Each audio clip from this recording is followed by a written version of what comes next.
우리가 지금 예배드리는 이 예배당은 20여 년 전에 축사로 지었던 건물입니다. 축사로 사용하다가 공장으로 사용한 건물입니다. 그리고 공장으로 사용하다가 창고로 사용하다가 나중에는 그저 버려진 공간이었습니다. 인근에 사시는 분은 아시겠지만 그때 당시에 이 건물과 이 지역은 거의 우범 지역이었습니다. 사람들이 보면은 아주 어두침침하고 음산해서 잘 들어올 수도 없고 쳐다보기도 힘든 곳이었죠. 그래서 인근의 학교들은 이곳을 우범 지역으로 정하고 아이들의 왕래를 하지 못하도록 금지된 구역이었어요. 그런데 우리가 이 땅을 교회로 결정하고 이제 쌓여있던 쓰레기들을 끌어내기 시작했는데 그때 당시에 24톤 트럭에 7대의 쓰레기가 나갔습니다. 엄청나죠? 거의 1,000만 원어치 쓰레기 비용, 처리 비용이 1,000만 원 이상 넘었습니다. 그리고 여러분 앞에 이 나무 이 상이 보이죠? 이런 상이 19개인가가 이렇게 있습니다. 저 뒤에까지 지금 덮어놓고 안 보이는데요. 이 상 위에 쌓여있는 먼지의 두께가 거의 3cm 이상 됐습니다. 20년 묵은 먼지가.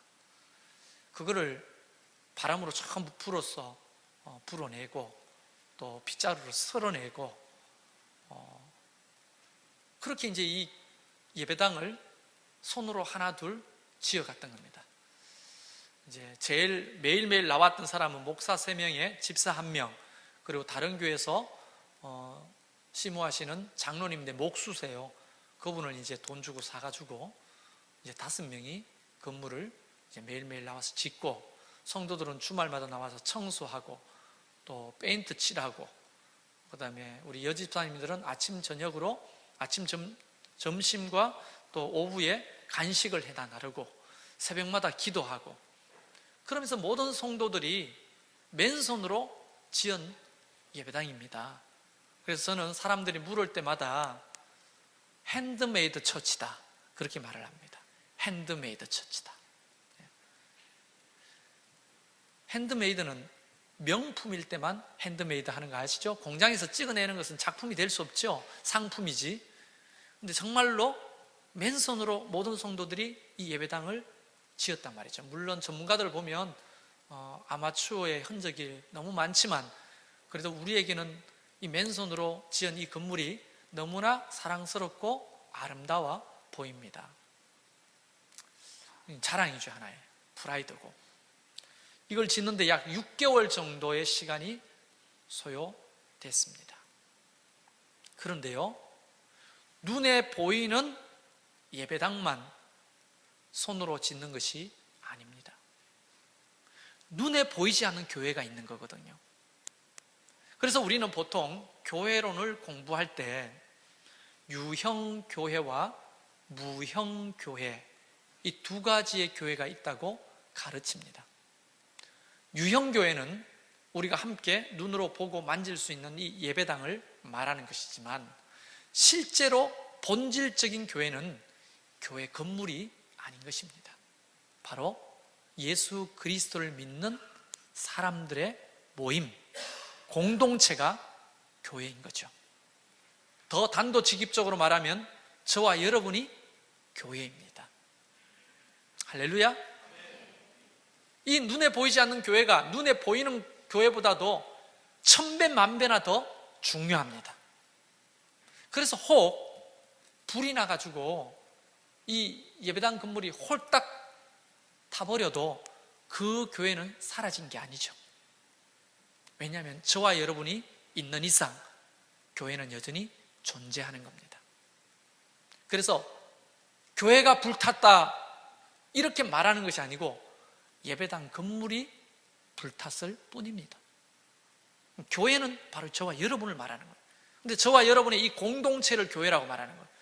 다시 한번 말하지만 예수 그리스도를 구주로 고백하고 하나님을 아버지로 믿는 사람들의 모임, 그 공동체를 우리가 교회라고 하는데, 그 눈에 보이지 않는 그 공동체를 세우는 것도 손이 필요하다는 거예요. 자동으로 되는 게 아니라 하늘에서 떨어지거나 땅에서 갑자기 솟아나서 교회가 생기지 않는다는 겁니다. 그 근거를 오늘 출애굽기 17장 말씀을 통해 한번 나눠보려고 합니다. 여러분, 이스라엘 백성들이요 400년 넘도록 애굽의 종노릇을 했는데요, 처음부터 종노릇 한 건 아닙니다.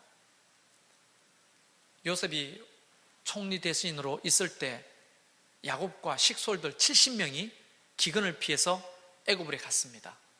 거기서 하사받은 땅이 너무 좋은 땅인 거예요.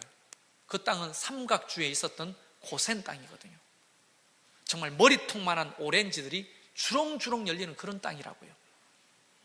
초목이 무성하고 물이 너무 많고, 살만했는데 요셉이 죽었죠. 요셉을 알지 못하는 새로운 바로가 세워지기 시작하면서 어느 날 이런 위기감을 바로가 경험하게 됩니다. 야, 얼굴이 저렇게 하얗고 키가 크고 머리가 곱슬곱슬한 저 민족들은 무슨 민족이냐? 저렇게 사람이 많냐? 물어봤더니 저 사람들은 히브리 민족입니다. 야, 근데 히브리 민족이 3명에 1명이 히브리 민족이네. 야, 큰일 나겠다. 저 민족을 가만두면 나중에 정말 인구가 많아져서 우리의 적들과 손을 잡고 이 애굽을 위험에 빠뜨릴 수 있겠다. 이 정치적인 위기감을 얻게 되는 거예요. 그래서 바로 왕은 2가지 정책을 펼치는데, 첫 번째 정책은 뭐냐면 이들을 핍박하기 시작합니다. 노동력을 착취하고 그들을 딴 생각하지 못하도록 새벽부터 저녁까지 일을 시키는데, 출애굽기 1장 2장에 보면 그 국고성이라고 하죠. 비돔과 람셋이라고 하는 큰 국고성을 이제 만드는데 히브리 민족들을 동원합니다. 아이부터 노인에 이르기까지 열의 일명 없습니다. 임산부까지 끌고 나와서 일을 시키는데, 별을 보고 나와서 별을 보고 들어가는데 무엇을 했느냐 하면 진흙을 이기고 갈대를 썰어가지고 그것을 이겨서 벽돌을 만들고 굽는 작업을 합니다. 여러분, 비돔과 람셋은 제가 직접 그 틀을 가봤는데 엄청납니다. 규모가 얼마나 고통스럽고 힘든지 출애굽기 1장과 2장을 읽어보면 그의 부러지는 울음소리가 하늘에 도달되어 있다고 그렇게 기록하고 있어요. 너무 고통스러운 거죠. 그런데 어느 날 하나님께서 모세를 보내서 애굽을 나가자고 말하기 시작합니다. 그런데 바로가 너무 강팍해서 안 보내니까 하나님이 모세의 손을 통해서 10가지 재앙을 펼치시잖아요. 그래서 바로도 할 수 없이 이스라엘 백성들을, 히브리 민족을 내보냅니다. 그리고 급작스럽게 출애굽된 이스라엘 백성들이 이제 처음 도달한 곳이 홍해 앞이죠. 죽는 줄만 알았습니다. 첫 번째 위기입니다. 그런데 하나님께서 홍해를 가르시고 마른 땅처럼 건너게 하시더니 뒤따라오던 애굽의 모든 군사들이 수상되는 것을 눈앞에서 지켜보게 하셨습니다. 그러면서 이제 남의 다스림의 밑에 있던 이스라엘 백성들이 이제 하나님의 다스림 속에 들어간 최초의 공동체를 이루게 되는 겁니다. 민족의 모습을 이루게 되는데, 이 모습은 바로 교회의 원형입니다. 교회의 원형, 하나님의 통치를 받는 공동체, 그게 바로 모세를 따라 나온 광야의 이스라엘 백성이라는 거예요. 많은 위기를 경험했습니다. 그런데 그들의 노정대로 신광야에서 떠나 르비딤까지 이르게 됐는데 최악의 순간에 도달하게 된 겁니다. 여러분 생각해 보세요. 힘들었지만 자기 살 집이 있었고, 힘들었지만 새끼 밥은 먹을 수 있었던 그 애굽에서 갑자기 나왔더니 먹을 것도 없고 마실 물도 없는 겁니다. 몇 번의 위기가 있었지만 하나님께서 마라의 쓴물을 단물로 만들어 주시고 메추라기와 만나로 그들을 먹이기 시작했지만 그들은 영 속이 차지 않습니다. 그러다가 몇 개월, 한 2달 정도 내려온 땅이 르비딤입니다. 여러분, 르비딤이라고 하는 지역에 가보면요, 광야에서 돌밭밖에 없죠. 돌, 그냥 풀도 없고 돌만 있는 그 광야를 지나다가 저 멀리 보면 야자수 나무가 빼곡하게 숲을 이루고 있습니다. 그곳이 르비딤이에요. 이스라엘 백성들이 눈이 뒤집어진 거죠. 야, 광야를 걷다가 몇 개월 만에 이런 숲을 보니까 오아시스가 있구나 생각하고 막 사람들이 앞다투어 와 하고 뛰어가 봤더니 물이 없는 거예요. 물이. 사람들이 막 악에 바쳤습니다. 오늘 성경을 읽어보면 그들이 막 원망하여서 목말라 죽겠다고 말하고 모세에게 손가락질을 하면서 우리가 죽을 데가 없어서 이렇게 광야에 나와서 우리 처자식을 죽이느냐 하면서 물내나라고 그렇게 컨설을 칩니다. 이 공동체에 굉장히 아주 중요한 위기를 경험하게 된 거죠. 여러분, 하나님의 교회도 이 세상 속에서 하나님의 비전과 꿈을 이루기 위해서 세워져 가다가 보면 수많은 위기를 경험하게 됩니다. 공동체 와해도 있고 실족에서 교회를 떠나는 것도 있고 분란이 일어나고 수많은 마귀의 시험거리도 있고 세상 사람들은 욕을 하고 대적하고 이스라엘 백성들이 출애굽에서 나와서 르비딤이라는 곳에서 그런 최악의 위기를 경험하게 되는 겁니다. 오늘날 교회가 직면하는 이 위기와 비슷한 모양이죠. 그럴 때 하나님은 모세를 통해 기적을 베풀어 주셨습니다. 하나님 앞에 나가서 모세가 이렇게 기도하는 거예요. 주님, 자칫 잘못하다면 저들이 나에게 돌을 던지겠습니다. 그 사람들이 얼마나 악에 받쳐 있는지 알겠죠. 그래서 모세는 하나님 앞에 간절히 기도했고 하나님이 그렇게 말합니다. 반석 위에 올라가서 네 지팡이를 가지고 반석을 내리쳐라. 모세는 그 말씀을 듣고 순종을 했습니다. 그랬더니 바위가 쭉 갈라지면서 그 속에서 정말 폭포수처럼 물이 솟아나는 거예요. 여러분, 성지순례 다녀오신 분들 머리바에 샘물을 보셨는지 모르겠지만 저는 가봤더니요 정말 신기하더라고요. 정말 바위 구멍에 어떤 뚫어놓은 구멍도 없는데 그 바위 사이에서 물이 막 콸콸콸 쏟아져 나오는데 그냥 쫄쫄쫄 나오는 게 아니에요. 우리가 물 받으러 가는 그런 약수터 물이 아니에요. 막 땅바닥에서 물이 막 솟아났습니다. 그런 곳이에요. 그런 어떤 머리바위 물을 사람들이 마시면서 와, 이제 살만하다 그랬는데 두 번째 위기가 그들을 찾아왔습니다. 다름 아니라 아말렉이 그 땅의 주인이거든요. 그 지역에 진을 치고 살았던 아말렉이 쳐들어온 겁니다. 이 물을 빼앗기면 이스라엘 백성들은 끝나는 거예요. 그들의 마음에. 물론 하나님께서 살 길을 주시겠지만 그들이 생각할 때는 이 물을 빼앗기면 우리 처자식 다 죽이고 우리도 끝장이다 생각이 드는 거예요. 우선은 여기에 머무는 동안 이 물을 지켜야 되지 않겠습니까? 그래서 아말렉이 쳐들어왔을 때 모세가 여호수아에게 이렇게 말했습니다. 모세가 여호수아에게 이르되 우리를 위하여 사람을 택하여 나가서 아말렉과 싸우라. 그래서 여호수아는 사람들을 모아놓고 사람들을 택하기 시작합니다. 여러분, 이러지는 않았겠죠? 사람들이 얼마나 많습니까? 많은데 너 이렇게 지목하면 언제 군대를 모읍니까? 그러니까 그때 당시에는 아마 제 생각에는 이랬을 것 같아요. 사람들이 다 모여 있는데 여호수아가 높은 단 위에 올라서서 큰 소리로 말합니다. 지금 아말렉이 쳐들어와서 하나님이 허락하신 이 샘물을 위협하고 우리의 처자식과 데리고 나온 가축들을 위협하고 있습니다. 이 공동체를 지킬 사람 앞으로 나오십시오. 이렇게 말하지 않았겠어요? 그랬더니 갑자기 아줌마들이 웅성웅성 하면서, 성경에는 없습니다. 제 생각에 지금부터 만드는 거예요. 웅성하면서 저요 하니까 그 여자가 그 남편의 손을 착, 미쳤어? 나가면 죽어. 어딜 나가려고 그래? 왜 나가? 안 돼. 그러다가 손을 들지 못합니다.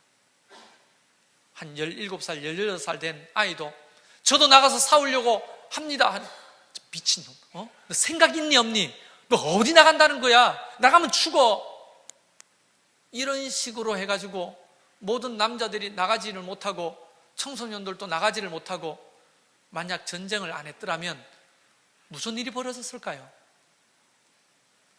이스라엘 백성들은 아말렉의 칼날에 다 죽고, 여인들은 끌려가고, 아이들은 종으로, 노예로 끌려가는 신세가 됐을 겁니다. 그런데 여호수아가 그렇게 외쳤을 때 그 중에 앉아있던 사람들 중에 군사훈련을 받았던 사람이 몇 명이나 됐겠어요? 불과 몇 달 전에 그들이 하다 온 일이 뭡니까? 이런 웅덩이를 파놓고 진흙을 맨발로 들어가 하루 종일 어기고 이기고, 갈대를 끊어다가 말려가지고 썰어가지고 그 진흙과 벽돌을 만들고 아침부터 저녁까지 이런 노동에 시달리다가 온 사람들이 칼을 들어봤겠어요? 군사훈련을 해봤겠어요? 그러나 그 공동체의 위기를 지키기 위해서 여호수아가 그렇게 큰 소리 칠 때 사람들이 손을 들기 시작합니다. 제가 나가서 지키겠습니다. 내가 나가서 지키겠습니다. 저도 나가겠습니다. 그러고는 들고 나오는 것들이 몽둥이, 삽자루, 낫자루 이런 가지고 들고 나오는 거예요. 그때 모든 사람들이 칼을 차고 나올 겨를도 없었고 군사훈련을 받은 사람도 없습니다. 그런데도 불구하고 그들이 아말렉과 싸우기로 결정하고 사람이 모아집니다. 그때 모세는요, 저 땅굴 속에 들어가 가지고 전쟁이 끝날 동안에 몸을 피신했느냐? 아닙니다. 나이 80 먹은 노인 모세는 산 꼭대기로 올라갑니다. 고고학자들이 여기가 모세가 올라서서 기도했던 장소다 했던 산 위에 제가 올라가 봤는데요, 가이드가 이렇게 말합니다. 모자 꼭 준비하십시오. 선글라스 준비하십시오. 선크림 바르고 꼭 물통을 챙기십시오. 그리고 산에 올라가는 거예요. 우리 젊은 사람들이 돌밭입니다. 지금도 올라가기가 힘들어요. 올라갔었더니 땡볕이 얼마나 센지, 거기서 한 10분 정도 있었나 몰라요. 찬송도 부르고 기도도 하는데요, 10분 있으니까 더 이상 모르, 연신 물을 마셔야 돼요. 근데 그 산꼭대기에서 보면 그 르비딤 들판이 쫙 보입니다. 그곳에서 80 묵은 노인 모세가 손을 들고 기도하기 시작하는 겁니다. 여러분, 손을 들고 기도하는 게 쉬워요? 저도 손 들고 찬양하는데 어떨 때 손 들고 찬양하면 1절 부르면 손이 이만큼 내려옵니다. 2절, 3절 부르면 이만큼 내려오죠. 그래서 목사가 그래도 손 내려오면 안 되니까 4절 부를 때까지 들고 있습니다. 이렇게 눈도 보면 집사님들 부르다가 손이 막 1절 부르면 이까지 다 내려오고, 손 아프죠? 그래도 목사도 깡으로 막 손 들고 있는데 어깨가 둘러 빠지려고 하는데 그래도 체면상 목사가 손 내리면 되겠나 싶어 4절 부를 때까지 주야 주여 이럴 때가 있습니다. 여러분 몰랐죠? 은혜 받아가 손 드는 게 아니고 그래도 내 손이라 들고 주님 앞에 찬양해야 되겠다 싶은데 4절 부르는데 어깨가 빠지려고 그래요. 여러분 1절부터 4절까지 부르는데 5분밖에 안 걸려요. 5분. 근데 80 먹은 노인 모세가 그 뜨거운 땡볕살 올라가가지고 하루 종일 손 들고 기도한다고 하는 것은 목숨을 거는 거예요. 목숨을 걸고 기도하는 거예요. 목숨을 걸고 하나님 이 전쟁에서 승리하게 해달라고 기도하는데 자꾸만 손이 내려옵니다. 그러니까 보니까 이스라엘 백성들이 아말렉 군사한테 자꾸 밀리는 거예요. 모세한테가 또 손을 들고 기도하면 또 이스라엘 백성들이 이기는 거예요. 그걸 누가 지켜봅니까? 옆에서 모세 형 아론, 그리고 한 사람 더 있었죠? 훌이라고 하는 사람 누구냐? 성경학자들이 의견이 분분한데 두 사람 중에 한 사람입니다. 누구냐면 이 미리암의 남편이거나 갈렙의 아들이었다 이렇게 보거든요. 누군지 상관없어요. 어쨌든 훌이라는 사람이 함께 그 산꼭대기에 올라갔습니다. 여러분, 모세보다 더 나이 많은 사람이 누구예요? 아론입니다. 아론은 더 호호 할아버지예요. 그런데도 불구하고 모세의 오른판을 붙들고 훌은 모세의 왼팔을 붙들고 기도하는데 한참을 기도하다 보니까 모세가 또 다리가 후들후들 떨리잖아요. 안 되겠다 싶어서 큰 돌을 가져다가 모세에게 앉히고 모세의 손을 잡고 해가 지지 않도록 손이 내려오지 않는 거예요. 결국 어떻게 됩니까? 전쟁에 승리하게 되지요. 그러면서 이스라엘 공동체는 위기를 모면하고 여호와 니시, 승리의 하나님을 경험하게 됩니다. 여러분, 이 사건 속에서 보십시오. 공동체를 세우고 지키는 많은 손길들이 있었다는 사실을 우리가 발견하게 됩니다. 첫 번째 손은 어떤 손입니까? 이 공동체를 위해서 목숨을 걸고 기도하는 모세의 손. 여러분, 그거는 정말 목숨을 거는 기도였어요. 그리고 모세를 도와서 함께 도왔던 도움의 손, 아론과 훌의 손. 그거밖에 없었습니까? 현장에서 칼을 들고 몽둥이를 들고 아말렉과 싸웠던 여호수아와 백성들의 헌신하는 손. 그것밖에 없었습니까? 모세의 손과 아론과 훌의 손과 또 이스라엘 여호수아와 백성들의 손을 붙들고 함께 역사하셨던 하나님의 보이지 않는 손. 이런 손들이 어우러져서 보이지 않는 교회, 하나님의 공동체를 지키고 세워가는 것이거든요. 만약에 이런 일이 벌어졌을 때 제가 조금 전에 이야기한 것처럼 여보 미쳤어? 어디라고 그 길을 나가? 너 생각이 있니 없니? 어디라고 겁도 없이 그곳을 나가? 그러고는 모두 다 등짐을 지고 있는 손, 팔짱을 끼고 있는 손, 그런 전쟁이 어리석다고 손가락질하는 손, 이런 손들이 많았다면 이스라엘 백성들에게 어떤 일이 벌어졌을까요? 아말렉에게 떼죽음 당했을 겁니다. 그리고는 젖과 꿀이 흐르는 그 땅으로 들어갈 수가 없었을 거예요. 공동체는 뿔뿔이 흩어지고 와해돼서 하나님의 역사를 만들지 못하게 됐을 겁니다. 하나님의 공동체는요, 바로 핸드메이드 처치가 돼야 되는 거예요.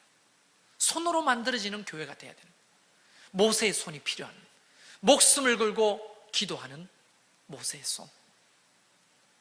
모세를 도와서 함께 그들과 함께하는 돕는 손, 아론과 훌의 돕는 손, 여호수아처럼 칼을 들고 싸우는 일꾼의 손, 그런 손들과 함께 역사하는 하나님의 기적의 손, 이런 손들이 하나님의 교회를 만들어가는 거예요. 핸드메이드 처치인 겁니다. 그래서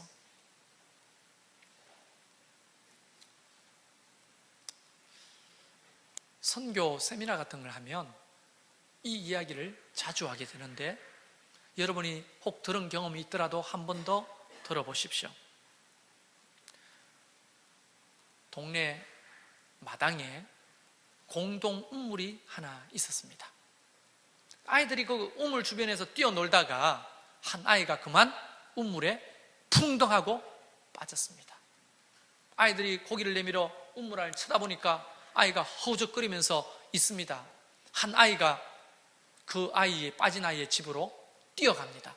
아저씨, 아저씨, 큰일 났어요. 아무개가 빠졌어요. 우물 속에 빠졌어요. 그러니까 그 아버지가 맨발로 뛰어나오더니 벽에 걸어뒀던 밧줄을 들고 맨발로 막 그 공동 우물로 뛰어갔습니다.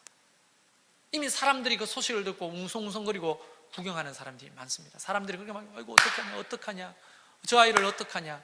그때 이 아이 아버지가 그 밧줄을 허리에다가 묶습니다. 그리고 구경 나온 동네 사람들에게 이렇게 말합니다. 이 밧줄을 좀 잡아주십시오. 내가 이 우물 속으로 들어가서 이 아이를 건지겠습니다. 그랬더니 사람들이 니한테 네가 건지지 뭐 우리 보고 도와달라고 하냐. 팔짱을 끼거나 뒷짐을 지거나. 만약 그렇게 한다면 인간의 도리가 아닌 것이죠. 만약 그 아버지가 이 밧줄을 좀 붙들어 주십시오 라고 했을 때 힘 있는 장정들만 붙들었겠어요? 4-5살 난 꼬마도 힘은 없지만 그 밧줄에 한 꼭다리를 붙들고, 아줌마도 할머니도 할아버지도 그 밧줄을 붙들고 그 아버지가 아이를 구출하도록 함께 동력하는 손이 되는 거 아닙니까? 그래서 선교 이야기할 때 우물 속으로 들어가는 것은 선교사고, 밧줄을 붙드는 사람은 우리 성도가 돼야 된다. 모두가 다 그냥 손을 놓고 너희들이 알아서 하라고 하면 하나님의 선교는 어떻게 이루어질 수 있고 그 빠진 아이는 어떻게 구원할 수 있겠느냐는 거예요. 교회도 똑같습니다. 하나님의 공동체가, 이 눈에 보이지 않는 공동체가 믿음으로 세워지고 건강하게 세워지고 하나님의 꿈과 비전을 이루는 정말 멋진 교회가 되기 위해서는 수많은 위기를 경험하면서 성숙해 가게 돼 있는데, 그 위기 때마다 모든 성도들은 바로 모세의 손이 되든지 아니면 아론과 훌의 손이 되든지 아니면 여호수아와 백성들의 손이 되어서 그 자리에서 함께 하나님의 공동체를 지키고 세워가야 하는 거죠. 그게 바로 우리를 부르신 보편적 사명이라는 거예요. 보편적 사명. 특별한 사명이 아니고 누구든지 그 밧줄을 붙드는 것처럼 누구든지 이 손 중에 한 손은 가지고 있어야 하는 겁니다. 그러나 오늘날 많은 성도들은 이 눈에 보이지 않는 교회를 위기를 만났을 때마다, 또 함께 아름다운 교회를 세울 때마다 뒷짐을 지고 있다든지 팔짱을 끼고 있다든지 도리어 교회가 하는 일을 손가락질하는 손으로 전락해버린다면 어떻게 하나님의 교회가 든든히 세워지고 위기 때마다 극복하고 여호와 니시, 승리의 하나님을 경험하게 될 수 있겠느냐 하는 것입니다. 여러분이 우리 교회를 다니든지요 아니면 다른 교회를 다니든지 평생 신앙생활 할 거 아닙니까? 그러면 우리가 마음을 두고 뿌리를 내리고 섬기게 되는 그 교회 안에서는 내가 이 4가지 손 중에 하나는 돼야 되는 거예요. 손 놓고 있으면 안 되는 거예요. 모두가 함께 하나님의 공동체를 핸드메이드 처치로 만들어 가야 되는 거예요. 그곳에 우리를 하나님이 부르시는 거예요. 어떤 사람은 이렇게 생각할 수 있겠죠. 아이고, 이 교회도 부담스럽다. 저렇게 목사가 호려가지고 일 시켜 먹으려고 하네. 다른 교회 가야 되겠다. 그리고 다른 교회 갔잖아요. 다른 교회도 똑같아요. 그 일손이 필요한 것입니다. 아이고, 여기도 안 되겠네. 다른 교회 가봐야 되겠다. 가보면 똑같아요. 모든 하나님의 교회 공동체는, 이 땅에 지상에 존재하는 모든 교회는 모세의 손이 필요하고 아론과 훌의 도움의 손이 필요하고 여호수아와 같이 현장에 나가서 헌신하는 손이 필요한 거예요. 그 중에 한 손은 내가 감당해야 되는 것입니다. 목사 니나 하세요. 장로나 재직들이나 하세요. 셀 리더들이나 하세요. 뭐 개척한 사람이 뭐 좀 있다며 개척한 사람이나 하세요. 만약 이렇게 한다면, 아마 이스라엘 백성들이 만약 그런 마인드로 있었다면 아말렉에게 멸절당했을 거예요. 여러분, 이 진접에는 많은 교회들이 있습니다. 이 진접 택지지구 안에 제가 셀 때는 한 20개 정도 되더라고요. 근데 많은 교회들이 힘들어요. 왜 힘듭니까? 부담스러우니까. 그 손을 주님 앞에 하나님의 교회를 위해서 드리고자 하는 사람이 없으니까. 목사 혼자서 모세 손이 됐다가, 목사 혼자서 아론과 훌이 됐다가, 목사 혼자서 칼날 들고 싸우다가, 이러다가 지치면서 교인들이 떠나고 편안한 교회, 부담 없는 교회를 찾다 보니까 그렇게 되는 거예요. 누가 그러더라고요. 이 상가 교회들 중에 그 교회가 제일 부흥한다며. 그 교회는 뭐 부담을 안 주는 모양이지, 그러니까 성도들이 많이 가는 모양이지. 제가 그랬죠. 아니요, 부담 많이 주는데요. 여러분, 거룩한 부담감이 없는 교회는 이 세상에 존재하지 않습니다. 더 솔직하게 말씀드리면 하나님은 여러분을 이곳에 보내주신 이유가 여러분의 손이 필요하기 때문에 보내주셨다고 저는 믿습니다. 아무도 필요 없는 손이 없는 거예요. 모두가 다 이 손으로 우리가 핸드메이드 처치, 눈에 보이지 않는 교회를 건강하게 세워가야 할 사명, 보편적 사명이 우리에게 주어져 있는 것입니다. 사랑하는 성도 여러분, 이것을 피해서 다른 교회 가봐도 똑같이 그 교회도 여러분의 손길을 필요로 하고요, 또 다른 교회 가봐도 또 여러분의 손길을 필요로 합니다. 그렇다면 우리가 기쁨과 즐거움으로 우리의 손을 주님 앞에 내어드리기를 원합니다. 그리고 함께 우리의 손으로 핸드메이드 처치를 만들어 봅시다. 눈에 보이지 않지만 건강한 교회, 오늘 우리 김지원 집사가 기도했듯이 정말 이웃을 위해서 필요한 교회, 가난한 자들을 위해서 필요한 교회, 하나님의 선교를 위해서 필요한 교회, 그리고 힘들고 어려워하는 여러분을 위해서 여러분을 세우고 여러분을 격려하고 여러분을 더 강력하게 세우는 그런 교회를 우리가 함께 만들어가는 거예요. 목사 혼자서 못합니다. 재직들끼리 못합니다. 셀 리더만 못합니다. 오늘 처음 나오신 분들이라도 여러분 모두가 함께 부족하지만 연약하지만 우리의 손을 내밀 때 주님의 손이 우리의 손을 붙들고 일하기 시작하시고 역사하기 시작하신다는 사실을 기억하십시오. 어떤 사람은 이렇게 말합니다. 나는 할 수 있는 게 없어요. 부족해요. 가난해요. 달란트가 없어요. 은사가 없어요. 묻습니다. 손은 있어요? 손은 있잖아요. 그 손으로 할 일을 우리가 함께 찾아보는 거예요. 저는 모세의 손이 되겠습니다. 재직들은 아론과 훌의 손이 되십시오. 모든 성도들은 여호수아 백성들의 손이 되어서 함께 싸웁시다. 교회는 자동으로 세워지는 게 아닙니다. 하나님은 우리와 동력하여 아름답고 귀한 교회를 세우기를 원하시는 겁니다. 할렐루야. 우리 이 시간 같이 기도합시다.